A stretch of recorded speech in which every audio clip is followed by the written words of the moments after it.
Hmm. Hi, Craig. Hi, Robbie. How are you? Good. I wasn't sure if the do not disturb should be on or not, but then I was like, oh, well, maybe that's going to affect the request. Oh, Because I keep getting text messages and I'm very popular, so it's like,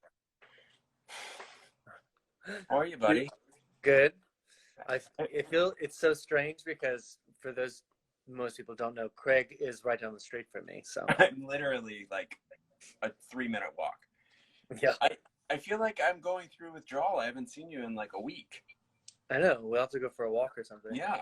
Well, now that the weather is great, I know it it was was so nice today. really depressing last week I mean, I love the rain, but we get spoiled in San Diego, so I know. it kind of messes with your emotional psyche when it's rainy and gloomy out. I agree. So Craig, tell us a little bit about you. I mean, I told everyone that you are an Emmy Award winner, which I'm sure many people don't know. Can you Yes. tell us? Can you tell us why you have Emmy awards? Why do I have? Well, I only have one, but I have three nominations. Um, I won. It's probably 10 years. Yeah, it was 10 years ago, this past spring. Um, as you know, I used to live in LA, and my prior life to San Diego, I worked in reality TV, and we did home makeover shows. I worked for the Style Network. I worked for HGTV. I worked for several independent production companies. Um, but in 2000, about 2007, I got hired on a show called Clean House, which was hosted by Niecy Nash, who has now exploded and is a multi Emmy nominee. Matt Iceman, who hosts Ninja Warrior. Um, and it was a fun reality home makeover slash hoarding show. Um, and so I was hired as a production coordinator, then moved up to production manager, and then the last two seasons of the show, I was promoted to coordinating producer. And so we were nominated one year in 2007 or 8, I believe. We lost. And then the second year we were nominated, we won. And we beat, it was, it, it was a very bizarre category. It was like special class service program, which is a weird title that barely fits on the plaque. But we beat like the Macy's Thanksgiving Day Parade and Yeah. New Year's Rockin' Eve, which was really cool because like those are huge shows with huge audiences and huge production budgets, and our little ragtag team of home designers and cleaners, uh, we won, and it was a big shock, but it was very, very cool. Mm. Wow, that is cool. It's such. Do you ever like in an argument with Michael? Do you ever just say, "Well, guess who the Emmy Award winner is"? No, I don't think I've ever used that line. Because I mean, the cliche is true. It's like it was such a huge honor being nominated. Yeah. Um, and the first year having been nominated and not winning, we knew what to expect. Like we all got dressed up and we went, we all got hammered and we lost, but it was kind of a pat on the back, um, by the academy, as like we're doing good stuff and people are actually watching. Um, and we always knew that we had a big fan base because whenever we went to a new town, we would meet these people, just everyday Americans who were huge fans of the show. I mean, asking for autographs and pictures, and Mhm. so we knew we had a great audience, but we didn't know that people outside, in the academy and in the powers that be, were actually paying attention and Mhm. thought it was cool. So yeah, so it's a neat little factoid in that chapter of my life. Why don't you tell, I know a little bit, I know that you grew up in Orlando and you were an actor, but why don't you tell us about your creative journey a little bit and how you got to San Diego and at Cygnet? Sure. I actually grew up in upstate New York. That's Oh. what I don't really like to claim Florida. I mean, for obvious reasons, I don't like to claim that I'm a Floridian. I grew up in upstate New York, Which and is why you're a Syracuse fan. which is why I like Syracuse, which is why I like the Jets, which is, yeah, exactly.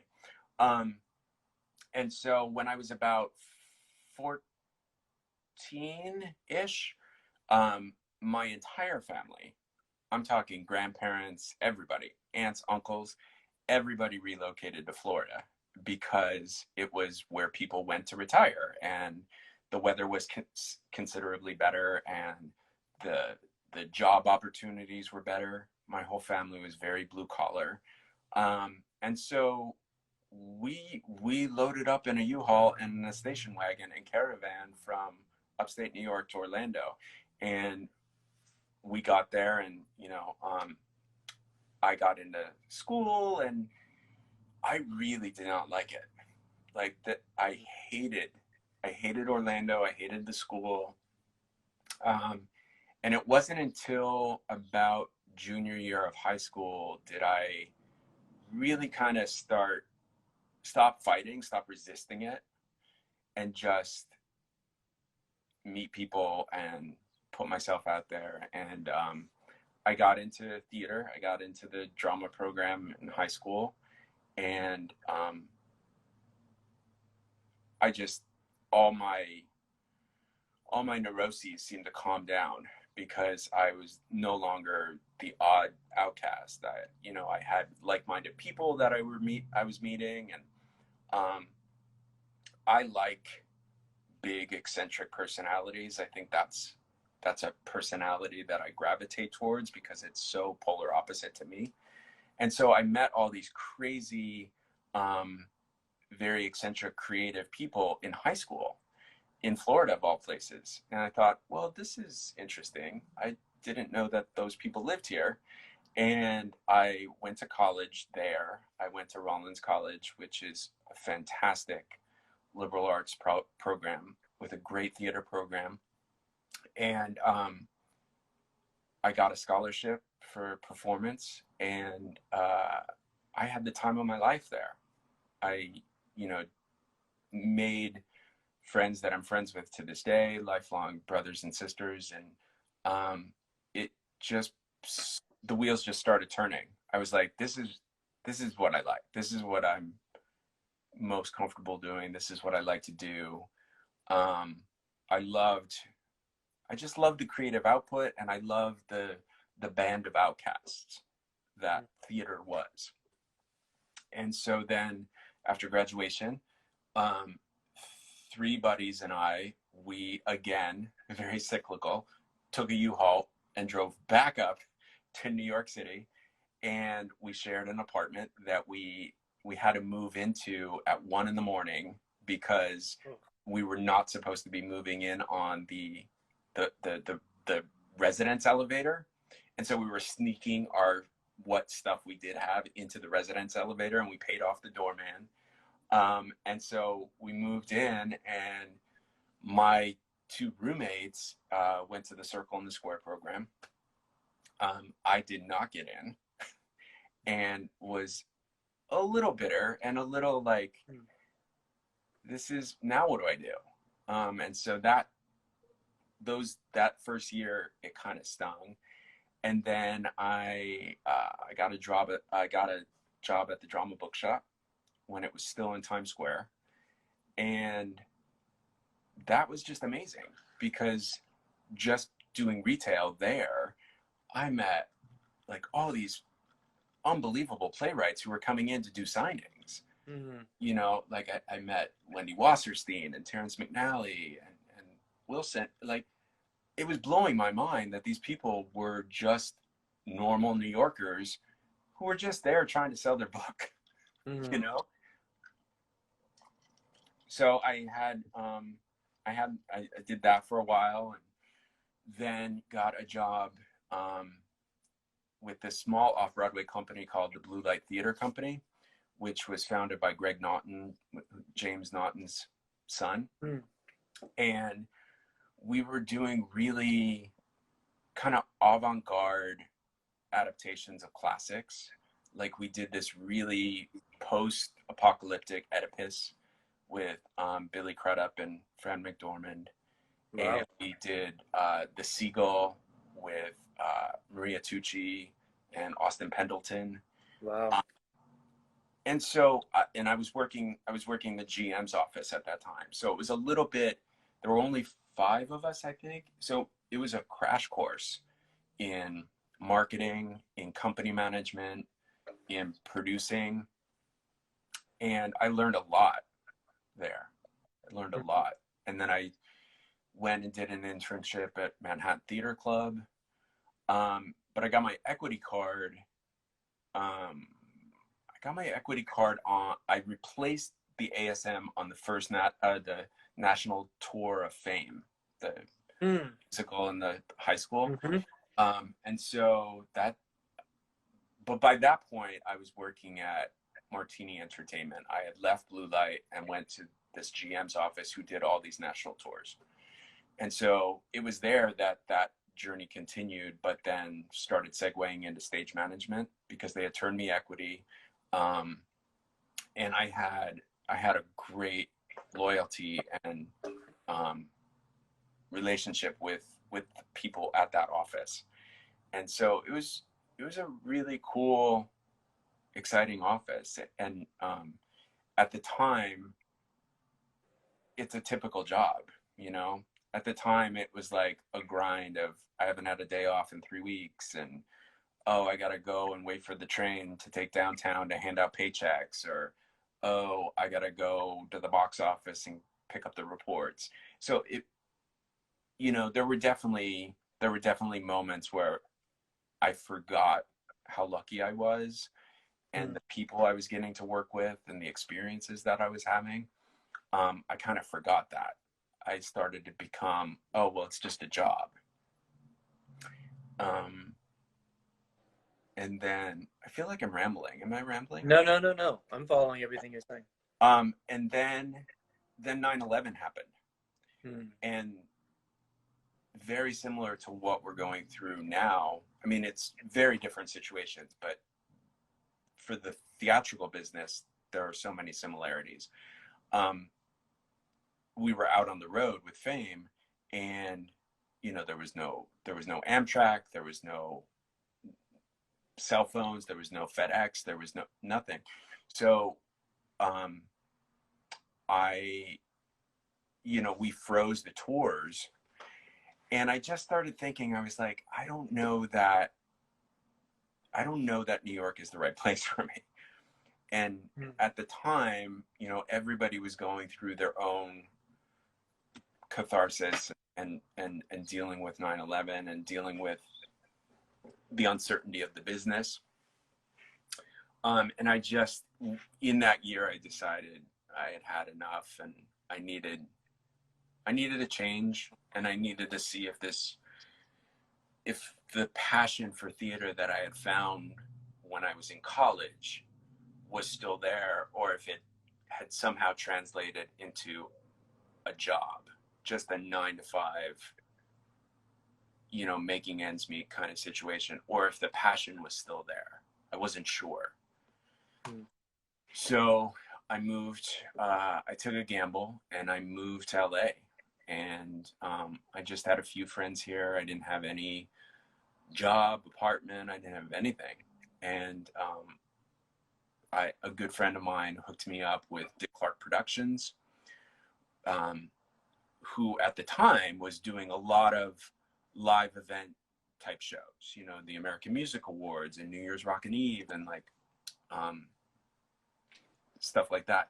And so I wound up working at Dick Clark, mainly on the introduction was made, but mainly on the fact that it was the closest thing to theater that I could find in LA that parlayed the same work experience. So my resume, with all my GM and producing background, they saw that and they were like, well, the titles are completely different, but you're going to be doing the same stuff that you were doing back then. Mm. And so, yeah, so I worked at Dick Clark's for a couple of years, and, you know, just continued doing it. Different award shows. I've done every single award show except the Oscars. And, Wow.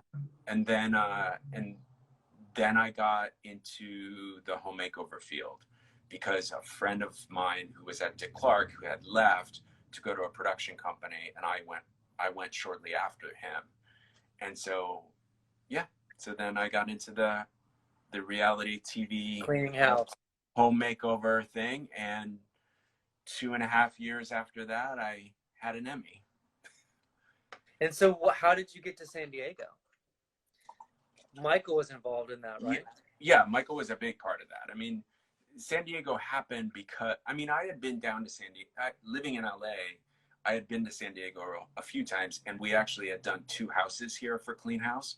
So Mm-hmm. I knew the area, I knew the people, but I didn't have any sort of contacts to find any sort of work. But when I met my husband Michael, he was living in Texas at the time, and I was still living in LA. And so we talked about, I mean, there was the long distance thing, and there was like, is this going to work out? Or are we just like going to be long distance boyfriends? But as the relationship got more serious, and sadly Clean House was canceled, Mm. I went to Texas and got a stage management job at one of the theaters there. Oh, wow. And so it was suddenly full circle. I was back doing theater, but this time in Texas. And Did you fill up a U-Haul this time and go to Texas? no, I learned from that. I took a Southwest one-way ticket and a couple of suitcases, and that was that. I was like, if this isn't going to work out, I'm not investing in U-Haul. Yeah. But yeah, but going to San Antonio, which is where I'm talking about, the theater town was really intimate, and the people were lovely and super creative. And Where did you work there? The Magic? That's the only I theater. worked at the Public. The Public. Yeah, and that kind of relit that flame that I had before 9/11. Does that? Mm-hmm. Are you following the train of thought there? So yeah, so I was in San Antonio, and I started doing theater again as a stage manager, and had a great time, and the people were great. But there just wasn't enough work to maintain any sense of a career. Plus, it was 120 degrees a good 8 months out of the year, and I don't like to sweat. And so, yeah. And Michael was also at a crossroads with his work. He was thinking about leaving Texas. And so we just started thinking, and he hates LA, and I didn't really see a big enough reason to go to LA, to go back to LA. So he just started interviewing at different firms up and down the West Coast, and San Diego bit. And so we moved, and I didn't know anybody in San Diego. I didn't know anything about the theater community aside from the Old Globe. Yeah, and that was. And you started working at SDMT first, right? Not first. When I got to San Diego, it took me a while to get my footing, to like figure out who the different theaters were and who I should be approaching with emails. The first thing I got was at the Playhouse, which, that's great. It's a good first thing to get. Yeah, I know, right? I was very lucky there, and the people was that the new play festival? Yeah, the DNA series. That I met you there, didn't I? Yeah, but we didn't really like have a whole lot of FaceTime, and we never knew that we would have become such close friends. Yeah. Years later. Yeah. Yeah, because that would have been, the Playhouse would have been about I don't know, 2014, I think, 13, 14. Yeah. Um, yeah, and I had a couple of great shows and great experiences there. That's where I met Katie Sapper. Hmm. My first main stage show at the Playhouse was hers first as well, Kingdom City. Oh, wow. Yeah, so I did the Playhouse, I did Moonlight, and then I did SDMT, and I wound up staying with SDMT for 2 seasons. And then you came to Cygnet. Then I came to Cygnet. And our first show was Hay Fever, right? Yeah, so what I'd like to remind you and Sean is that I came in as a replacement stage manager because the show had already opened. And as you know, Sean rarely comes back to see his shows once they're open. So I knew both your names, but I had no clue what you looked like or if I had even passed you. And so That's terrible. So my first show was the Coward Rep. I had replaced Ryan, who went up to the booth when Jen left. And yeah, that cast was, oh my God, that cast was amazing. And now I've worked with all of them multiple times, so it's kind of cool. I love the resident artist program and feel that Cygnet has. It definitely, you definitely feel it in your heart. Yeah, you're getting a lot of love in these comments. I don't know if you can see them or not. I'm trying so hard not to look at them because my ADD, because I will then want to reply, talk to people. Yeah. Well, what are you doing now? I mean, how do you occupy your time? Are you trying to stay creative? Because for those of you who don't know, Craig is very type A and likes to have a checklist that he checks off every day, which I very much admire about you. Yes, I still am making them, but they now consist of cleaning the bathroom and figuring out what the fuck is happening with the irs.gov website.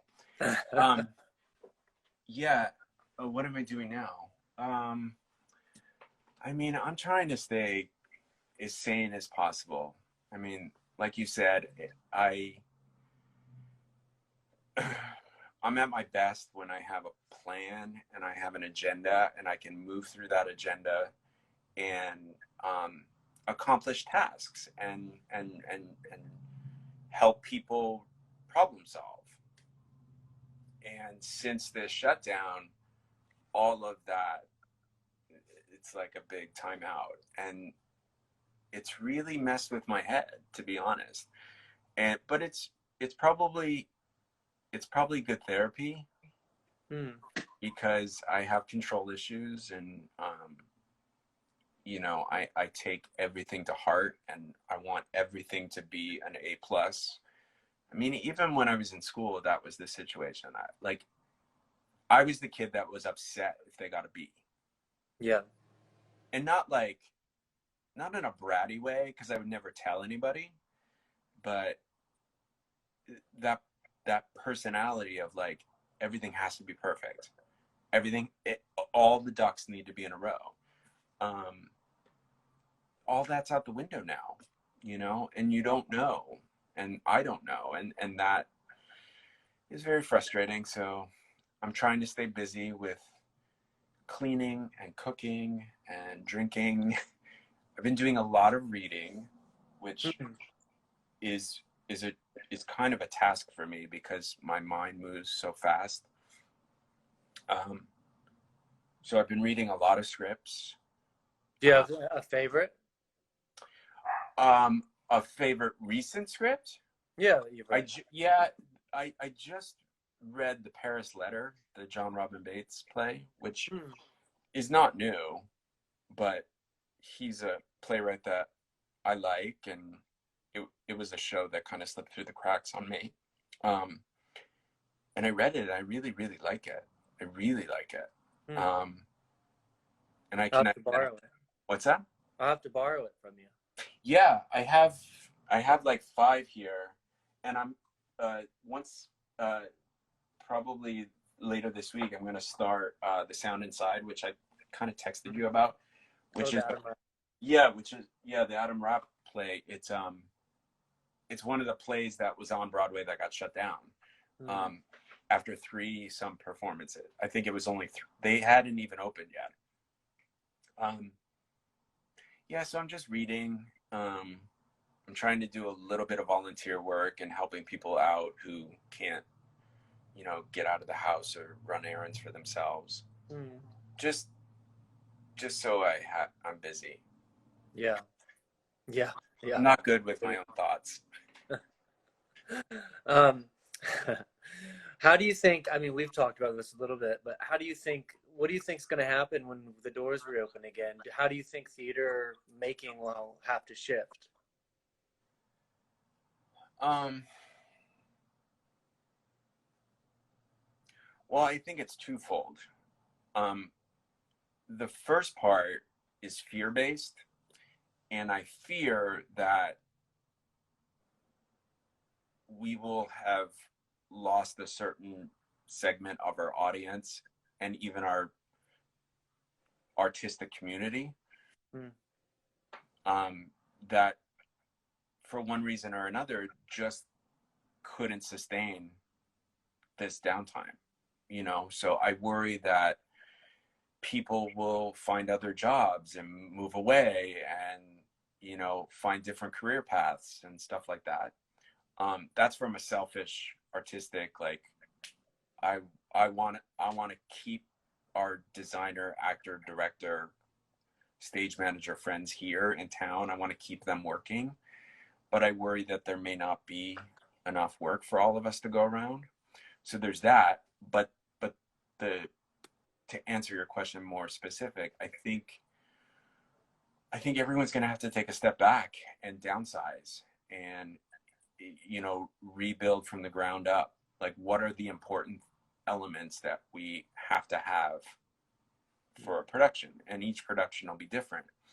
You know, you may not need the extravagance or the opulence that some shows deserve, or you know directors and designers strive to have. Yeah, We may not, as producers, we may not be able to fulfill that financially because we're just trying to keep a roof over our heads like everybody. um, but I think it will bounce back. I think it's going to be a long road back. I think it'll take a couple of years, even maybe more. um, but it's baby steps. It's gradual. yeah, It's testing the water to see, okay, it's okay to come back. These are the safeguards we're putting in place to protect our team, but also the audience. um, yeah, I don't have a doubt that it'll come back, but I just worry, like, what it will look like, and mm. will it will it have the people that I love in it. Yeah, you know that yeah. got really depressing and dark. No, no, I didn't mean for it to be so, like, everything's over. no. I think, yeah, I think that I think there'll be once we're allowed and we slowly get accustomed to being out in groups again. I just think there'll be a lot of explosive energy around being around other people, whatever Yeah, those events look like. yeah. Um, go I ahead.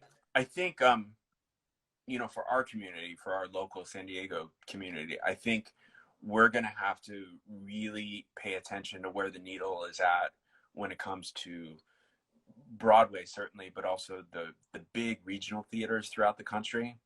If we start seeing what's trending with them, and how their audiences are coming back or not, or what their season selections look like, I think will be a great indicator to us. Because, I mean, no offense, we're small potatoes when it comes to, Yeah, like, Major League Baseball or Broadway, or the Hamilton tour.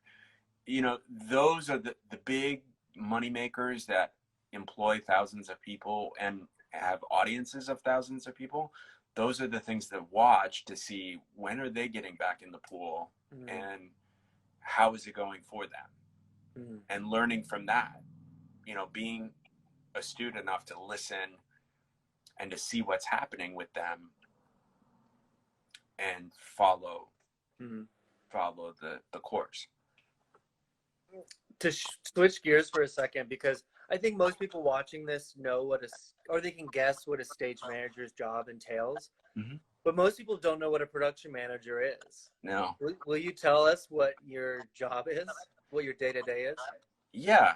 I mean, it varies from company to company depending on the amount of responsibility you have, but also the amount of trust that the executive director, the managing director place on you. So it definitely varies, but in a nutshell, I oversee the production budget, payroll, and production staff for all the shows in the season. And I work with my boss to hold the line to make sure that we're at budget, and if things are coming up, approving these overages or approving these purchases and the reasoning behind them. I do a lot of the hiring. Like, I hire most of the crew and the designers. I do a lot of contract work. I also build the performance schedule and rehearsal schedules with other people. Like, it's a collaboration, but like, I'm the one that's actually constructing it and submitting it for approval. And then when we really get into it, it's once we're into rehearsals, I'm wearing multiple hats. Cygnet doesn't have a company manager, so I'm dealing with out-of-town actors and travel, and if they have confusions about tickets or their paycheck or equity questions or insurance, like, I'm usually the go-to that they come to, at least at first. And if I can't answer it, I usually know which way to direct them. So it's a lot of that. It's a lot of collaboration with the designers and the directors, from our pre-production stage, just listening and seeing what sort of what dreams you're having, and like what are your have to haves for every production, and do my best to make it happen. And if I don't know how to make that happen, find the people that I think do, and it's a lot of trial by fire. I mean, there's always things that come up, and there's always questions that are asked of me that are first, and it's like being quick on your feet and being able to, like, pitch it, especially, I mean, with this whole with the whole COVID, this is a first. Like, I've never been in any sort of production where we literally were kind of making things up as we go in that first 48-hour window that we were dealing with back in March. Yeah. And you're still dealing with different scheduling scenarios. Oh yeah, like, yeah. I kid Sean, because it's like, Sean and I are very close friends, but we're also great partners in work because we think very similarly. And so he will shoot me a text at like midnight, just stream of conscious, like, what do you think if we do this and move that to that month? And oh, but I don't know if so-and-so is available. And so there's been a lot of those days of just sorting through and talking through those thought processes, and coming up with different schedule scenarios that, could work when we come back. He and I and he started this chain with the other theaters, which I think is so great and so important, that the 15 some companies that we have here in town, we're all talking now. We don't have concrete plans, or at least they're plans written in pencil that have already got 5 erasure marks through, but we're talking and we're game planning, and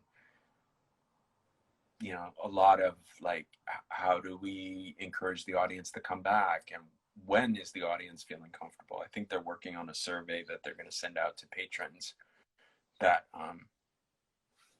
will be from the San Diego theater community. Yeah. What do you think what do you think when you look back at, like, maybe the time you've been in San Diego? Mm-hmm. Talk about something you're really proud of that you've been able to accomplish. Well, the quick thing is that I'm proud of the fact that I started in theater for a passion that I had about this community of players, and then I lost that passion. I went and had this little side life career in home makeover reality TV, but then found my way back to my passion. So I'm really proud of that little triangle that my career took. And I don't regret any of it, but that's kind of cool. But in terms of Cygnet, and in terms of what I'm proud of, Angels in America by far is at the top of my resume. It is a once in a lifetime experience. And yeah, it was a difficult, exhausting, emotional, heartbreaking, intellectual journey that the 30 to 40 of us that actually all worked on it in some way banded together and did. And it was beautiful, and I loved my entire company of cast, crew, designers. Everybody brought their A game because they knew that the bar was so high, and that there was a obligation to the story, and an obligation to Sean and to the piece. Like, you don't throw that up and like cross your fingers and hope that it works. You really need to do your homework, and everybody did. Everybody, to mount that production, especially doing both parts like we did in rep. It's unbelievable. So that by far, that's the thing that I'm most proud of here. Yeah, I agree. That was a stunning production. And the bar was set really high by everyone. I was very impressed. Yeah, there was not one weak link in that entire company. Like, everybody, and we kind of like forged a family. I mean, I keep saying that, but like, they're like all those people, most of who I hadn't worked with, like, will always have that connection. I was impressed with everyone's ability, including Sean. And Sean, he doesn't always work in the way that he worked when he directed Angels, which is in a way that is willing to destroy any idea at any time, and to throw everything out and start over. And that's a scary thing, I think, for any artist.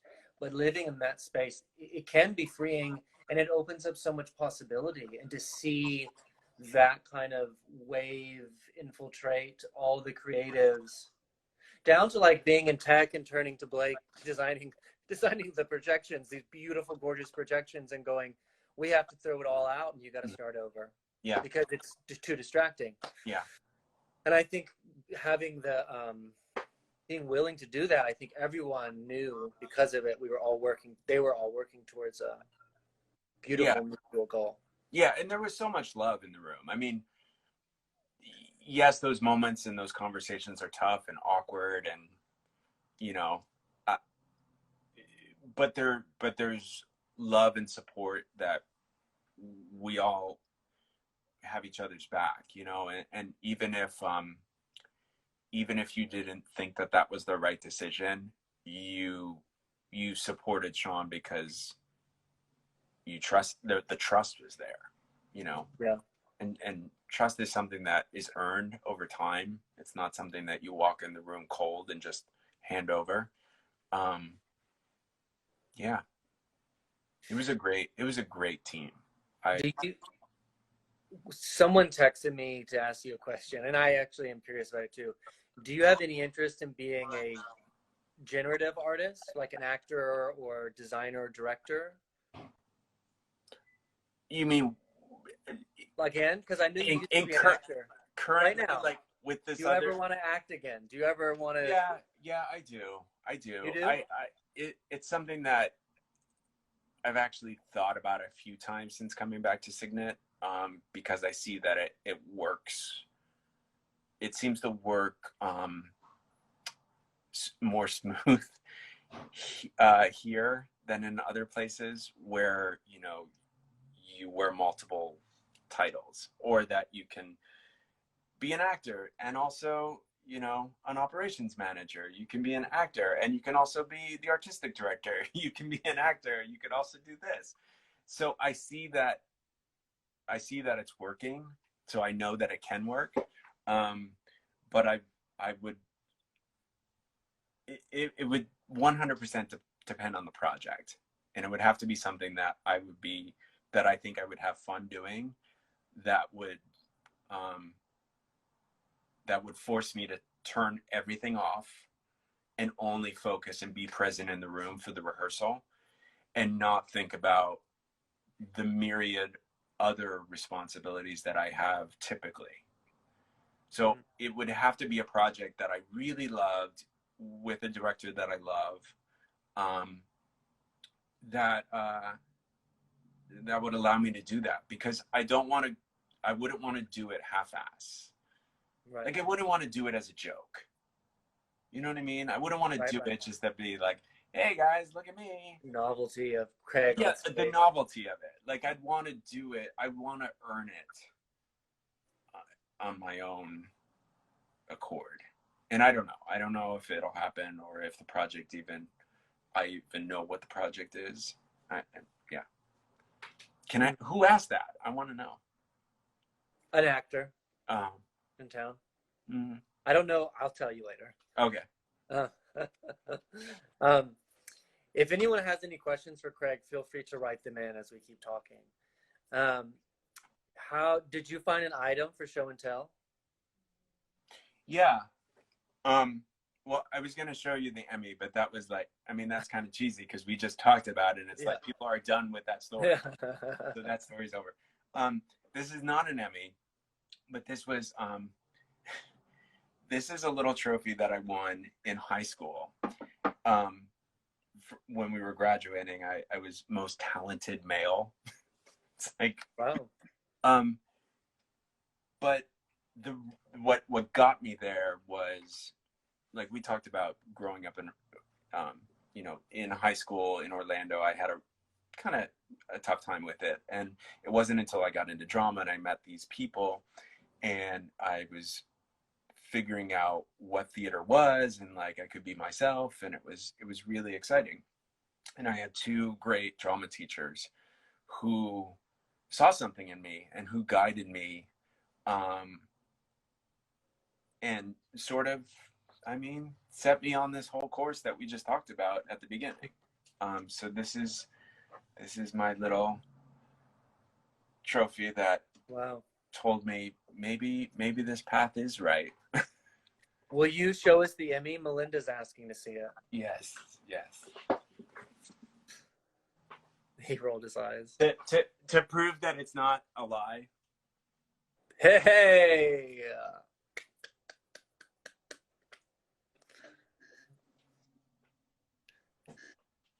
Craig, Yes. what are some of your favorite roles you played? That I played? Yeah. I love Eugene in the Biloxi Blues Brighton Beach trilogy. I obviously am way too old for that now, but I never got to do Broadway Bound. I did Biloxi Blues and I did Brighton Beach, and both of those are awesome for me. Oh yeah. Do you that's awesome. I could see you playing those parts actually. Yeah. I mean, when I was a kid, everybody said that I looked like Ferris Bueller or Matthew Broderick. Uh-huh. Like everybody. Like I would get that a lot. And so when I first learned who Neil Simon was and saw that this kid was doing these roles, like I read those plays, and now you go back and reread those plays as adults. It's like the humor is so elevated. Like you get the first layer of comedy, like the physical stuff and the character stuff, but then the more cerebral jokes, it's phenomenal. Michael wants to know what's for dinner. Is there a way that you could have blocked somebody from this feed? Like I knew he was going to do something. Tell him it's his turn. It's your turn, Michael. Craig, tell me why you think theater will always survive, or why has it always survived? Well, I think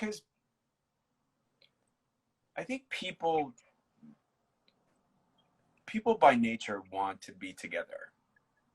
Like I don't think people want to be isolated. I think there's a sense of like community. I mean, people go to church, people go to jobs, people go to rallies, people go to sporting events, not just because of what's happening there, but because they want to be with other people. And I think theater will survive because, especially after this, I don't know, I think everyone's going to be tired of the screens and the flatness of it all and the lack of intimacy and the lack of connection. Of course, I'm doing it. We're all doing it. We're all watching. We're all like binging and trying to stream as much content as possible. But something is missing. Yeah. And it's that gathering in the dark, listening to a story and having 200 some strangers, all with different responses, and hearing that in the room and feeling that in the room. I think that is what's missing now. And I think people will come back to that because they want to be able to connect and discuss. Yeah, I agree. I think that everything happening online is wonderful. And I think that it's a way for you to keep the muscles, actors are athletes of their heart. They got to keep the muscles stretched. Yeah. But it isn't theater, and it can never be theater. It is a different sort of art form. It's some media technology. It's not theater, though. Theater requires you to be present, breathing the same molecules of air, and feel the vibrations of sound on you. And there is something about it. I think that maybe it'll look differently. Maybe it'll be more participatory, or maybe it'll be more immersive or site-specific, or whatever that may be, or the event of it will be different, that it doesn't feel so, I don't know, maybe the event of theater will be more accessible. It's also our attention spans. Like, I don't know about you, but I was watching National Theater Live on my laptop but I was also like playing with the dog, and I was like Right, right, checking my phone and like responding right. to an email. It's like that's not what theater is supposed to be. Like, you're supposed to tune all of that out. You're supposed to be present in the room, in the dark, listening and reacting. And no matter how great these things are or how finely produced they look, that's what's missing for me, you know, especially because of my personality, because I want to be able to do three things at once. It's like, oh, I'll put this play on. I'll kind of pay attention to that, but I'm also folding laundry on the bed. It's like that's not really being in the moment and watching theater. Yeah, yeah. Um, if you could invite anyone to dinner, who would it be? Oh God. Um, I don't know. I like randomness, so it would be like Cher and Barack Obama. Oh, love that. Like, That'd be a good conversation. it would just be like bizarre and fun and engaging and interesting for different reasons. Like, I don't know. That's like both of your sides of who you are too. I feel like this is a good example. Yeah. um, that's great. Anyone have any final questions for Craig, or would you have? Do you have any final thoughts for us? Final thoughts. Leave us with something. No, I don't know what final thoughts. I don't know.